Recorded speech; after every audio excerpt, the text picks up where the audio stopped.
Daredevil is a Marvel Comics character that's proven to be popular from comics to a hit Netflix series and a very of-its-time early 2000s movie.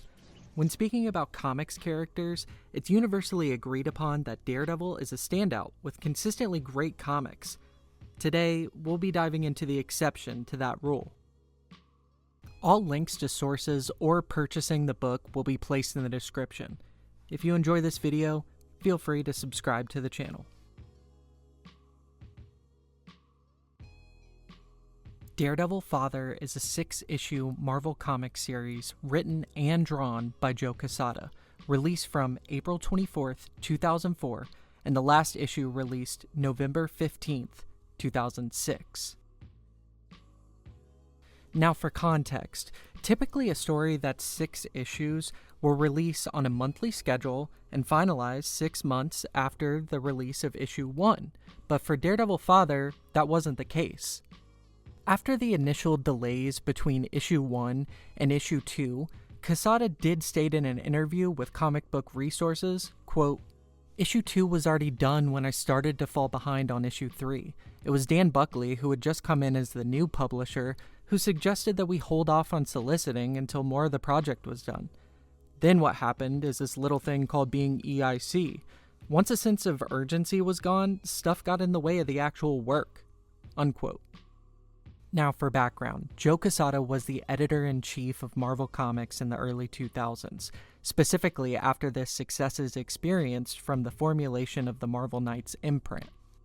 For further history regarding Marvel Knights, I recommend Owen Likes Comics' video discussing that era of Marvel and how Marvel Knights changed the perception of numerous characters.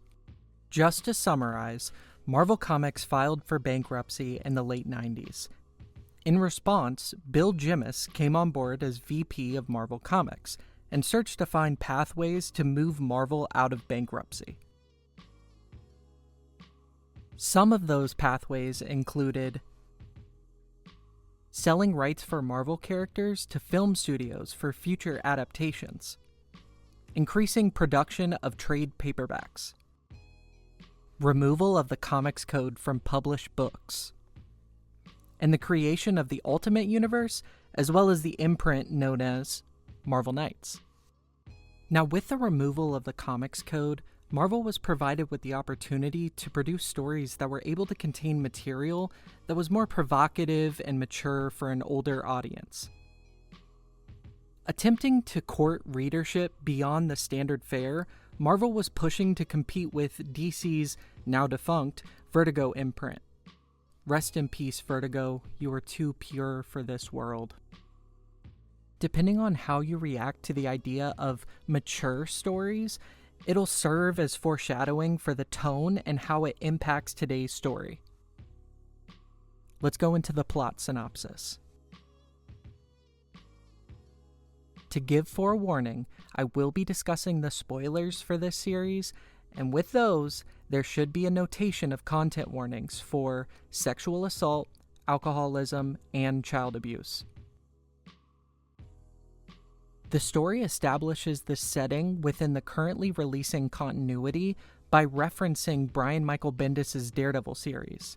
It opens with an internal dialogue from Daredevil stating he is more reclusive than prior iterations of the character, specifically notating that Hell's Kitchen is his area of operations, and his role has been to push out crime from this neighborhood.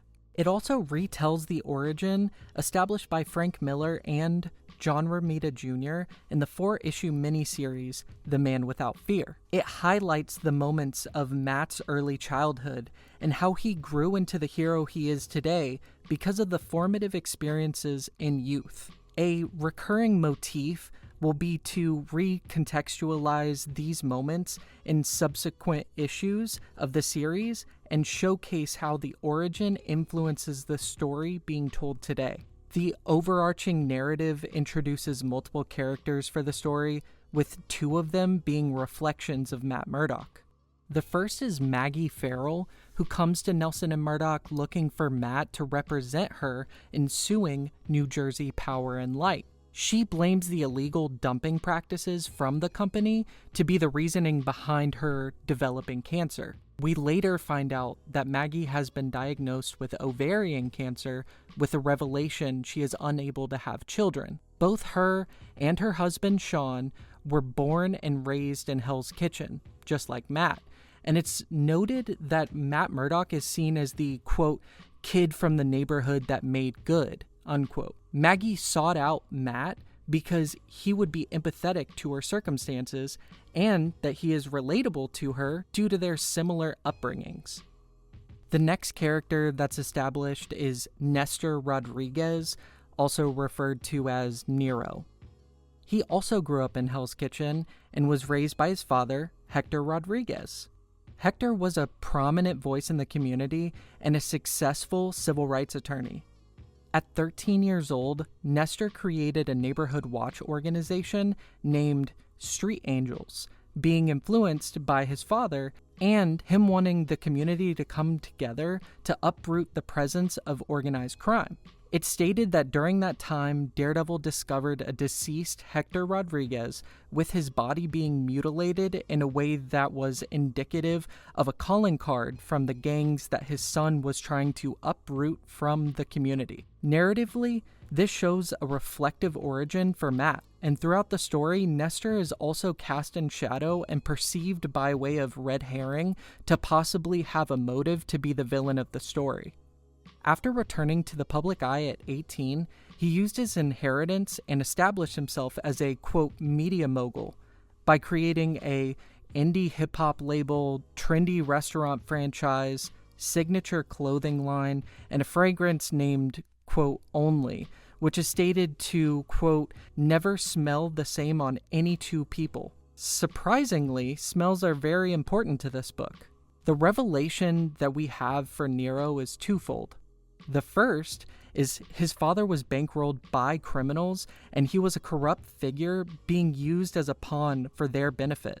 Nestor uncovered this, and when Hector refused to murder his son for exposing the operation, he was gunned down. The second is that Nero was the leader of the new superhero group.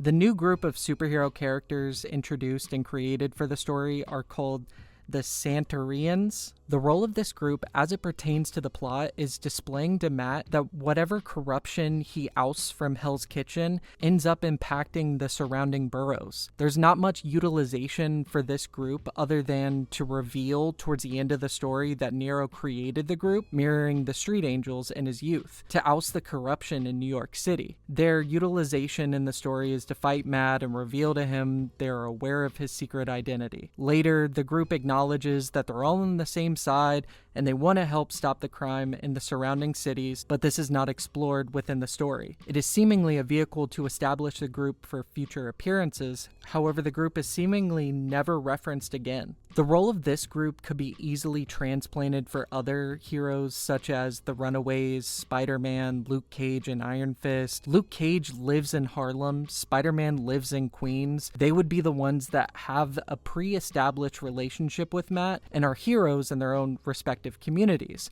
allowing them to have the awareness of how this crime wave has increased due to the practices of Matt. Lastly, the story introduces a serial killer who's dubbed by the media Johnny Sockets. Their MO is to carve out victims' eyeballs after a murder. Towards the beginning of the story, Sockets is only attacking women. However, when the story progresses, gender of the victims is no longer relevant. The news anchors even mention in early issues regarding the victims being all women, but when the demographics change to be men as well, it's not mentioned.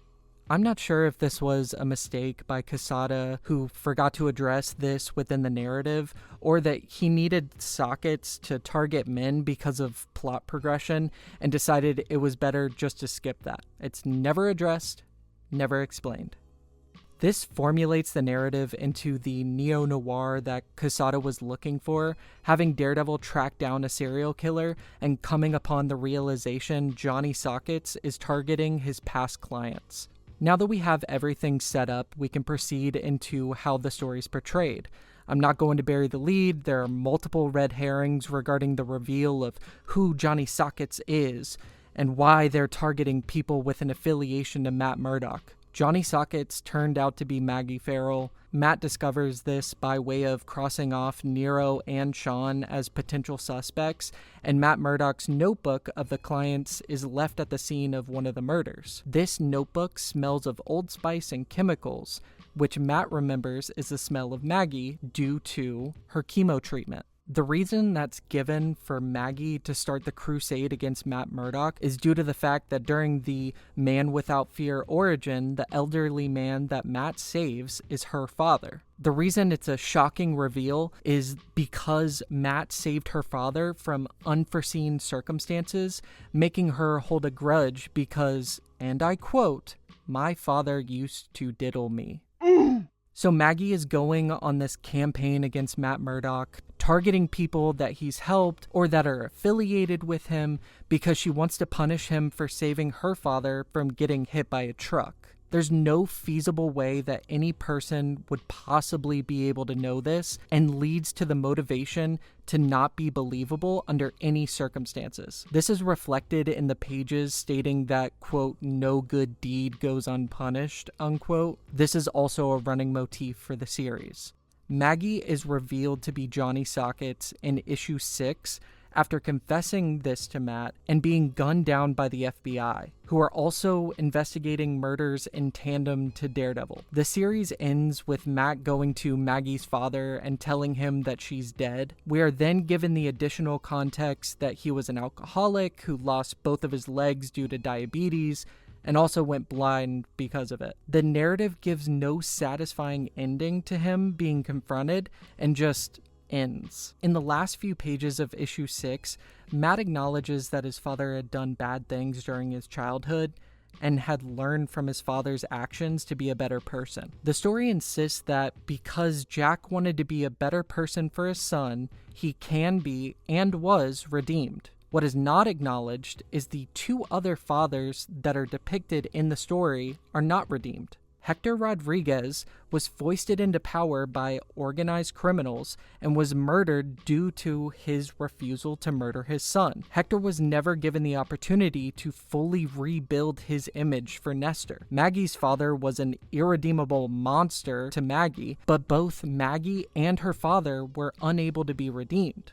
As much as Quesada wanted to focus on Matt inheriting his brutality and solving his problems with his fists from Jack, he also wanted to show that traits are passed down from fathers to their children. It does not reconcile the dichotomy in a narratively satisfying way. The story can be read to have the messaging that we are destined to fulfill the roles of our fathers, and we cannot change the destined path for ourselves.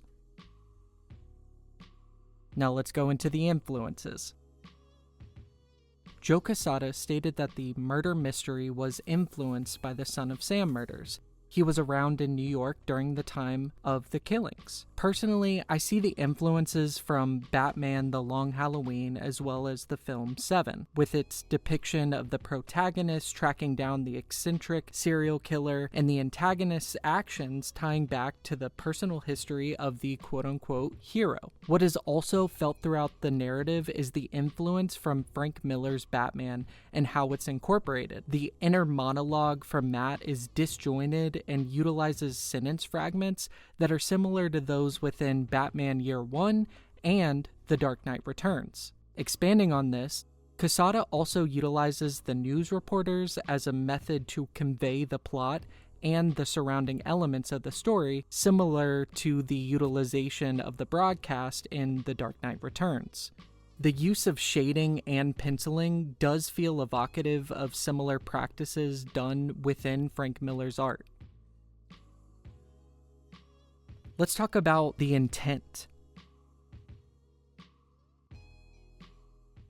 You know, prior to that, I'd written a lot of things, but with my co-writer Jimmy Palmiotti at that time. I'd written an Iron Man run, but you know, I didn't have the same feeling for Iron Man that I did for Daredevil. Daredevil was like a truly personal character to me. And then writing Daredevil Father, you know, I just become a father, and you know, I'd written it by my dad's bedside in the hospital. It's a whole involved story about this, but it really is about legacy, what we leave behind. immortality through our children. So it's a lot of father stuff, right?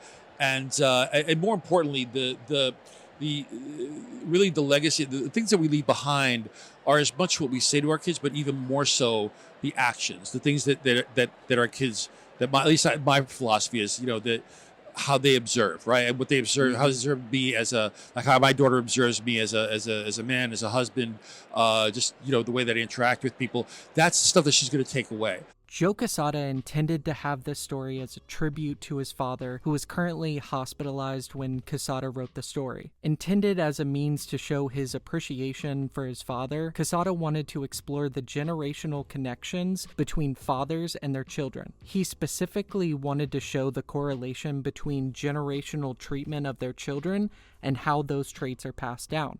Quesada explains, "The entirety of the 5 issues was written at my father's bedside as he was passing away from emphysema.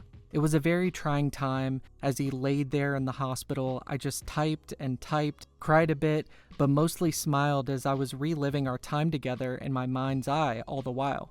From childhood to adult, I was flooded with memories and how instrumental my father was in where I was today. All these things found themselves into father."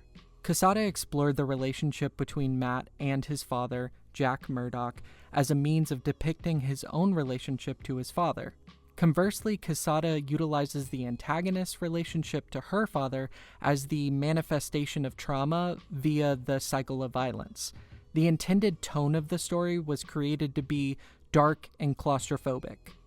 Regarding the choice of intended tone, Quesada did state that he was wanting to invoke more shadows in his depiction of the character, making this a neo-noir crime story. So I do understand where the affinity for Frank Miller's interpretation of Daredevil and his interpretation of Batman could be the primary comic influences for the artistic decisions made.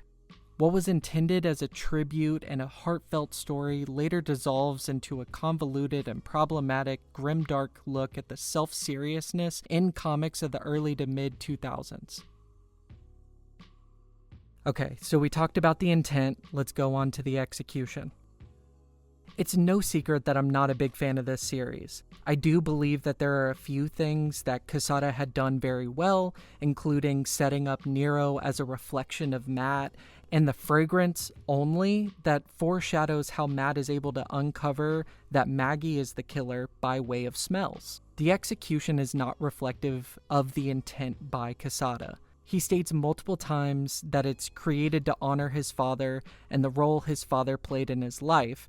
However, the execution of this is inherently flawed because there are no idealized ends of the spectrum for fatherhood. And even the best father of the group, Jack, is shown to be abusing Matt as a child and an alcoholic who can't move on from the past, while also operating as an enforcer for organized crime. The resolution for Matt to be redeemed in his eyes is that one day he, quote, found his soul, and then he was redeemed. Incorporating Matt's childhood into the reveal of possible suspects by way of displaying their motivations in adulthood would be a good idea, but in execution, it reads as a convoluted and uncertain narrative. Now on to the positives of the series. The art was good. Next section. No, I will give Joe his props. He intended to create this neo-noir story, and I do believe that the story contains arguably some of the best art from Quesada.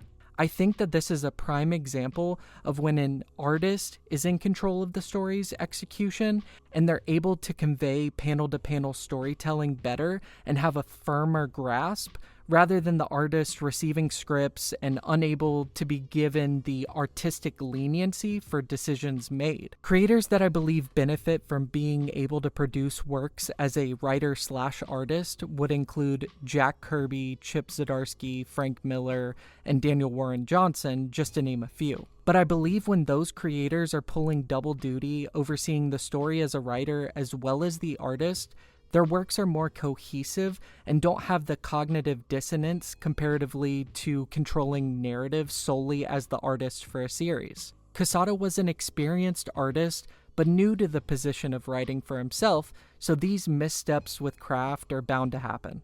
I can appreciate how Quesada wanted to explore Matt's relationship with his father and using this as a way to memorialize his own father. I greatly respect Quesada for being brave enough to insert this much of himself within the story, and I believe that any creator that is able to put that level of vulnerability needs to be applauded. Now we'll talk about the problems. I talked about this a bit in the executions tab, but for this section, I'm just going to list all of the individual problems that I personally have with the story. 1. Matt is reclusive and pushes crime out of Hell's Kitchen instead of uprooting it. 2. The internal dialogue is unrecognizable for Matt Murdock and is Quesada doing an impersonation of Frank Miller's Batman. 3. The Santorians are created for the story, but serve no purpose beyond telling Matt that he needs to not just focus on his neighborhood. This could have been done with a quick cameo from any of the millions of Marvel characters that are already within New York. 4. The pacing seems to fluctuate, and this could be indicative of the delays in production, but it never solidifies a coherent pace. 5. In a murder mystery surrounding a serial killer, there's a level of expectation to provide the audience with the necessary information early and not waiting to give the audience all of the pieces until the final moments and reveal. The motivation for Maggie to begin these killings, seemingly to be indiscriminately and then later revealed to have a purpose, provides no setup other than Maggie also lived in Hell's Kitchen. The level of expectation that Maggie holds for Matt to somehow psychically know that the person he was saving was actually a PDF file is so unreasonable, and it's not handled with the level of care that a story with that topic should entail. Okay, let's go into my thesis. Adding to origins. This portion of the essay will be more editorializing and speaking on a soapbox, but if you bear with me on this, I promise I have a point. There's a tendency for over-explaining origins and tying new stories into iconic moments to insist the importance as it relates to the more iconic story. We can see this in varying aspects, whether you're speaking in comics with Before Watchmen, an attempt by DC to expand the Watchmen universe. By the way, Alan Moore would fucking hate that sentence and did hate those books. All the way to Star Wars and how the prequels and sequential works set out to explain the events of the original trilogy. What I believe is a noble attempt by creators to expand stories that they find a compelling way to be additive, I also feel that there's a dependency of overcrowding beloved stories by way of tacking on additional aspects to iconic moments. Matt Murdock's origin is not akin to Spider-Man, Batman, or Superman in the way that these iconic moments are learned through osmosis and are common knowledge to someone who's never interacted with comics characters before. If you ask your grandparent if they know the origins to Spider-Man, Batman, or Superman, the chances of having a semi-accurate response is high. Conversely, you could ask them who Daredevil is, and they would most likely misconstrue them with Ghost Rider. The origin of Daredevil is to showcase a selfless moment and a cosmic irony that's depicted in the moment. Matt does not have ulterior motives, and he's inflicted with a disability due to being courageous. His blindness is a gift and a curse. He can no longer see in the physical sense, but he's given abilities that surpass the human ability. He uses these abilities in honing the senses to enact justice. When this selfless act is depicted in Daredevil Father, we're to assume that Matt should not have saved the elderly man, and heavy-handedly states that no good deed goes unpunished. In my opinion, the story does not require a moment to have the reader focus on who the man was that Matt Murdock saved, as much as it does not matter who killed the Waynes, or why Krypton exploded. I'm looking at you, Rogolzar. Hyper-focusing on the aspect of punishing selflessness is putting a hat on a hat for an already self-loathing and second-guessing character. Daredevil is a hypocrite. He's a man of faith that dons the outfit resembling the devil and enacts justice through violence. What happens with this over-detailing of origins is that we get bogged down for the reasons why those origins become iconic. Focusing on the minutiae dulls the importance of the original story. Not every story has to justify the existence of every character, or giving those characters a fully realized backstory. Matt Murdock's origin is not praised because the situation is a morality decision or a trolley problem. It's praised because we see the glimpse of the heroic path of selflessness that Matt takes early on. Alright, that's it for my soapbox. Let's go into the takeaways.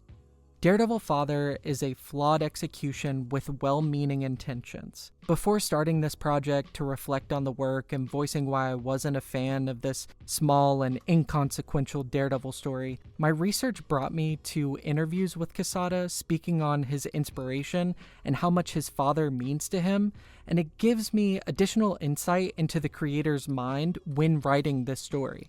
Joe Quesada had spoken about this series previously and stated he was not comfortable writing for himself, and he was motivated to do so after speaking with writers like Brian Michael Bendis and Kevin Smith. Realistically, it could be explained that Quesada was an inexperienced writer dealing with the emotions of possibly losing his father, and he let the narrative get away from him. The early 2000s at Marvel, as a result of the formulation of Marvel Knights and the removal of the comics code, led to more grimdark stories and a misconception for writers that if a story is self-serious and edgy, then it translates to the work being good. I think a lot of times audiences will assert negative intent by the creator while also refusing to acknowledge that a story that is perceived as bad or problematic does not equate to the creator being a bad person. At the end of the day, Daredevil Father is emblematic of a trend from creators to attempt to put their stamp on a character, and because these stories and characters will outlive us all, character-defining stories will rise to the top and forgettable stories will be cast to the sands of time.